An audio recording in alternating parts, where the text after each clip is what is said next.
বৃহস্পতিবার পবিত্র রাতে কেউ যদি এই দোয়াটি 100 বার পরে কোনো দিন পৃথিবীর কোনো মানুষের কাছে তার হাত পাততে হবে না। পৃথিবীর সব কিছু তার পায়ের নিচে আল্লাহ হাজির করে দিবেন। দারিদ্রতা থেকে মুক্তি দান করবেন, বিপদ আপদ থেকে মুক্তি দান করবেন, তার সম্মানকে সুউচ্চতা দান করবেন, অসুস্থতা থেকে দূরে রাখবেন। আল্লাহর অশেষ দয়া ও রহম তাকে দান করে দিবেন। সুবহানাল্লাহ। বৃহস্পতিবার রাত এটি গুরুত্বপূর্ণ রাত। এই রাত সপ্তাহে একদিন আসে।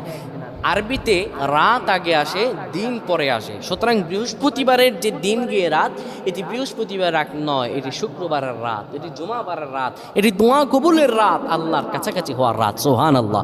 এই বৃহস্পতিবার রাত আল্লাহ তাআলা বান্দার দোয়া কবুল করেন। কেউ যদি বৃহস্পতিবার রাতে ঈশা নামাজের পরে পবিত্র হয়ে ইয়া হাইয়ু ইয়া হাইয়ু ইয়া হাইয়ু ইয়া রফিয়ু ইয়া রফিয়ু ইয়া রফিয়ু এই দোয়াগুলো পড়তে পারে 100 বার, আল্লাহ রাব্বুল আলামিন